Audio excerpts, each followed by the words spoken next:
Hablaremos hoy de, ya que estamos, de antiguas asociaciones de ladrones.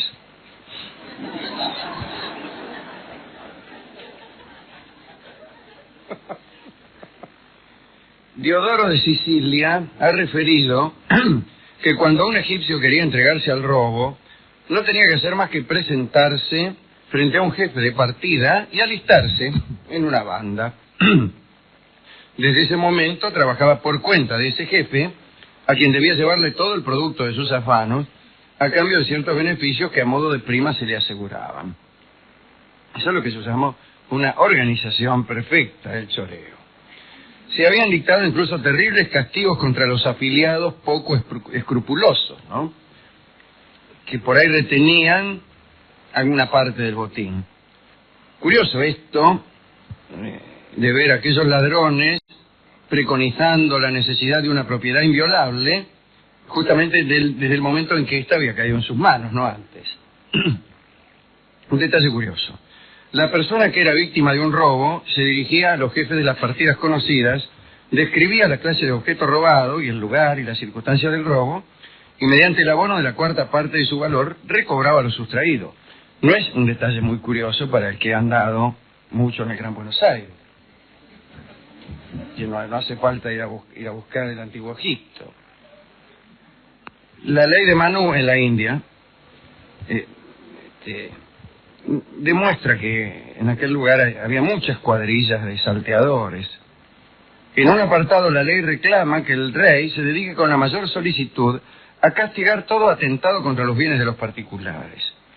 Y aparecen consejos prácticos. Por ejemplo, que el rey, para descubrir a los ladrones y arrojarlos de su guarida, se sirva de hábiles espías. Estos espías deben asociarse con los ladrones y estarán al corriente de sus maniobras y proyectos para poder delatarlos convenientemente. En la India había familias famosas de ladrones. Los Bardhak, los Sotoria, los Molungi, esos son de Bengala, ¿no? Los Ramosi de Bombay, los Karaj Bandhu de Tejan. Cada miembro de estas familias se dedicaba al robo hasta el fin de su vida. Y cuando llegaba viejo debía incluso aconsejar y dirigir a los más jóvenes en esos asuntos. Este hecho tenía que ver con ciertas vertientes de la teología hindú, según la cual cada criatura se encontraba infaliblemente, inevitablemente destinada desde su origen al bien o al mal. Incluso muchos ladrones de estas familias, al defenderse frente a la ley, arguían que no hacían otra cosa que seguir sus destinos, que ya estaban previstos en las regiones del cielo, a lo que los jueces, que los condenaban a las más terribles penas, decían que ellos también no hacían otra cosa que seguir sus destinos. Si su destino, mi viejo amigo, es robar y ninguna culpa existe en esto, mi destino es condenar sus robos y no me arrepiento de ello y no puedo hacerlo. Las cuadrillas más ingeniosas de ladrones hindúes eran los que entraban en las llamadas cenanas, con Z, no sé cómo lo escribirán en sánscrito, pero era la parte reservada a las mujeres en las viviendas opulentas, ahí donde los macanudos tenían todas las minas. Estos grupos procuraban afanar las joyas en esas habitaciones que en general estaban en los sitios más inaccesibles de los palacios. Parece que hacían túneles, eran escruchantes, ¿no? Abrían una galería subterránea a bastante distancia de la casa, caminaban bajo tierra hasta llegar debajo del piso y recién entonces, con toda clase de precauciones, entraban por la noche en aquellas dependencias. Y allí se afanaban fajas, cinturones de benaprés, broches de piedras preciosas, turbantes con penachos de rubíes. Para llegar a ser jefe ilustre de estas cuadrillas que robaban en las enanas, era preciso tener la suficiente audacia como para hacer robos muy sutiles. Imagino, por ejemplo, los que podían sacar sortijas y aros y collares que las mujeres llevaban puestos mientras dormían. Estos ladrones, con mano magistral, robaban y las chicas ni se despertaban. Otros desvalijaban caravanas. En ese caso, los ladrones hindúes tenían una estratagema muy original. Se tendían en el suelo o se colocaban en actitudes forzadas, de suerte que sus miembros nervudos y retorcidos tenían que ser flacos, ¿no? Vistos de lejos parecían árboles. Hoy hablábamos de los árboles en la televisión. También se ponían unas cuantas hojas encima y de lejos la ilusión era completa. La policía los veía y decía, bueno, son árboles que pueden robar. En posturas arbóreas permanecían inmóviles, incluso cuando veían venir a la policía. Y la policía les pasaba por al lado, incluso a veces se rascaban la espalda contra los supuestos árboles, para poner un ejemplo liviano. Pasemos a Roma. La cuna de Roma, el Palatino, fue en principio una guarida de ladrones a quienes Rómulo les dio asilo y protección. Estaban allí los sicarios, que alquilaban sus servicios criminales para apuñalar con su sica a los enemigos de los hombres políticos. Estos eran asesinos a sueldo. También estaban los grasatores, unos bandoleros romanos, que vagaban por los caminos públicos y desvalijaban a los viajeros que cometían la imprudencia de cruzar los bosques sin suficiente escolta. Estaban tan bien organizados que más de una vez entraron de improviso en Roma en días de fiestas públicas y se apoderaban del dinero y de las alhajas de los espectadores. Entraban, poner el 25 de mayo a Roma. Y mientras la gente estaba mirando el desfile o algo, juego de sortija, los ladrones se afanaban todo. En los primeros tiempos del Imperio Romano, la gente atribuía a ciertos bandidos delicadezas sorprendentes. Bueno, ese afán de atribuir a los bandidos delicadezas sigue hasta nuestros días. A mucha gente le gusta, siente halagada su ingenuidad, creyendo que los bandoleros son personas más nobles que, por ejemplo, los vendedores de autos usados. Creencia que es muy difícil no sostener después de todo. Los autores antiguos dicen que habiendo caído un ático llamado Palemón en una emboscada, bastó que el sabio diera a conocer sus conocimientos para que los bandidos lo pusieran inmediatamente en libertad. Los bandoleros actuales no parecen tener en gran estima el estudio de la gramática. Hágase la siguiente experiencia. Estúdiese gramática hasta obtener el doctorado en esa disciplina. Luego, camínese por barrios frecuentados por los ladrones. En caso de asalto podrá comprobarse cómo los ladrones se abstienen de toda piedad con el gramático y le roban como si se tratara de un ciudadano común. Se me dirá que es una experiencia cuyo previsible el resultado no amerita las arduas condiciones de preparar el experimento, ¿no? Bueno, pasemos entonces a la China imperial. Allí existían cuadrillas que robaban e incendiaban todo cuanto a su paso encontraban. Quiero decir, algunas cosas las robaban y otras las incendiaban. Sería bastante absurdo que incendiaran incluso aquello que habían robado. Incluso hasta uno piensa en ese caso, ¿cómo harían para reputar que una cosa había sido robada si todo lo incendiaban? Una vez que se prendió fuego todo, ¿cómo sabes qué es lo que habían robado y lo que no? Bien, el caso es que existían en la China asociaciones de extraños nombres. Los jinetes que cortan el aire, langostas de vuelo rápido, los hermanos del sable cortante y la banda más conocida de Hancheu, asociación de ladrones en detalle, Xiao Lu Hui, como saben todos los que hablan chino. Estos ladrones en detalle se contentaban con registrar los bolsillos y bolsas de los viajeros sin atentar contra su vida. Esta última asociación tenía en todas partes de la ciudad corresponsales encargados de sus relaciones con el público. Si el afanado no era demasiado rencoroso, podía recobrar el objeto sustraído mediante el pago de una cantidad que nunca excedía del tercio del valor del mismo, tal como hemos dicho que sucedía en Egipto y en el Gran Buenos Aires. Otra cuadrilla de ladrones que gozaba de inmensa popularidad en China era la Sociedad de los Burros Comerciantes en Sal, que era muy curioso su forma de operar. Eran trabajadores falsos, es decir, eran ladrones que se hacían pasar por trabajadores y se inscribían en los depósitos de sal.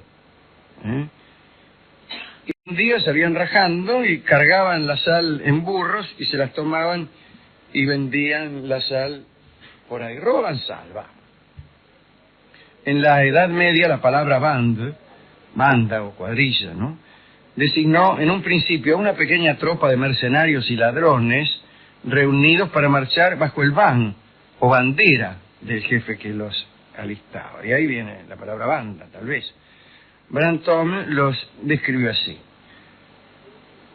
vestidos con más descuido que limpieza, llevaban puestas las camisas 2 o 3 meses sin cambiárselas. Llevaban todos marcada la flor de lis en la espalda, claro, era la flor que le marcaba a la policía cuando robaba.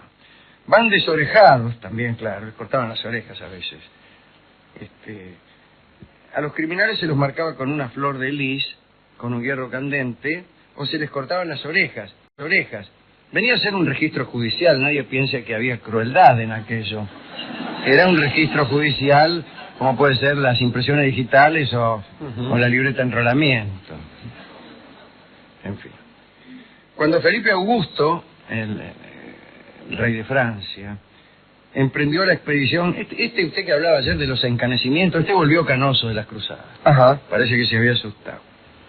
Cuando emprendió la expedición a Tierra Santa, las bandas de ladrones realizaron una gran devastación, ¿no?, que llegó a tal extremo que el rey, para aterrorizarlos, inventó un castigo muy doloroso y humillante. A todo hombre convicto de robo se le untaba la cabeza con pez hirviendo, una especie de cola, ¿no? Se lo cubría con plumas y en tal estado se lo abandonaba en medio de la nada y en el campo para que muriera miserablemente. No sé de qué manera iban a conseguir que muriera. Bien, Francisco I, ya 500 años después, ¿no?, cansado de que sus enviados fueran atracados en el bosque de Saint-Germain, dispuso en 1534 la pena de muerte previo suplicio de la rueda a quien agrupara ladrones o asesinos. Un último detalle. En tiempos de la Revolución Francesa aparecieron asociaciones de bandidos conocidos con el nombre de chauffants, calentadores, que realizaban sus ataques a orillas del Sena. Se los llamaba calentadores porque para obligar a sus víctimas a entregarles sus tesoros, les quemaban los pies. Ahora, lo que no está claro es cómo obligaban a sus víctimas a poner los pies para que se los quemaran. Si quemar los pies implica una reducción absoluta de la persona a ser tratada mediante ese tormento. ¿Cómo te queman los pies? Primero te reducen, ponele que te atan. Pues si ya te ataron, ¿para qué te van a quemar los pies? Ya que te afanen directamente. Es de maldad, o sea. Sí, no, qué maldad, es una dilación de mal chorro. En realidad lo que les gustaba a estos tipos era quemar los pies, no afanar. Antes de acometer una de sus empresas, se pintaban incluso la cara con hollín y harina para que nadie los reconociera.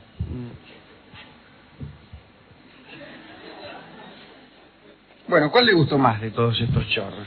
A mí me gustan los de la China, porque son poetas también.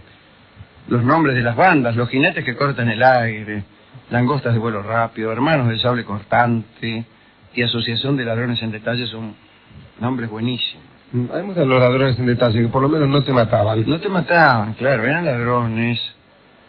Los ladrones egipcios también, que permitían que uno siguiera con su vida.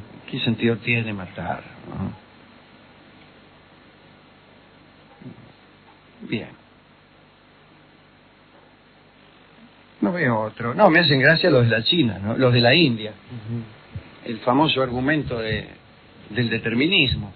¿Qué puedo hacer yo? Claro, si nací para hacer chorro. Claro, si nací para hacer chorro. Bueno, ¿qué puedo hacer yo? Que he nacido para ajusticiar a los chorros. Pero el determinismo en ciertas circunstancias no es buen consejero. Por ejemplo, el determinismo de algunos príncipes, que incluso lo declaran públicamente, ¿no? Declaran su determinismo, diciendo que nadie muere en las vísperas y esto. Pero en un príncipe es fatal esto. Imagínese un intendente o un gobernante fatalista que cree que todo va a suceder por mucho que uno hiciere. Y entonces, ¿a qué poner barreras en los cruces del ferrocarril si nadie muere en las vísperas? ¿Para qué los semáforos? ¿Para qué los límites de velocidad? ¿Para qué la policía?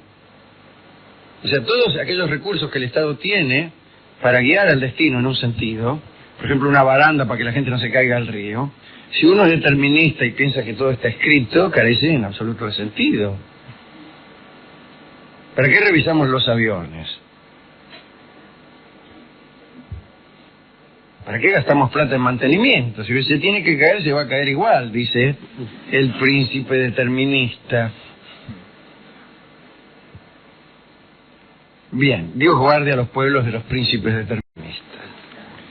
Hemos ido a la discoteca a buscar un disco y está escrito, dijo el discotecario que es determinista. Casi todos los discotecarios son deterministas, como puede conjeturar cualquiera que ponga la radio. La música que se escucha tiene una sola explicación, está escrito y es por mucho que hagamos seguiremos escuchando esa música, no hay otra explicación. Así que introdujimos una grieta en el determinismo del discotecario, por la cual se ha filtrado un tango que se llama Incurable,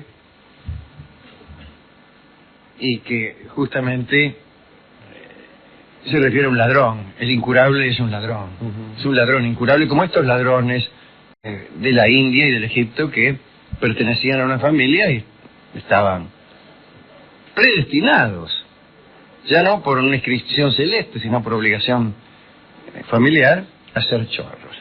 Así que canta Gardel este extraño tango que se llama Incurable y que ilustra esta charla especialmente en los párrafos que se refieren a la imposibilidad de no ser ladrón dadas ciertas circunstancias de nacimiento.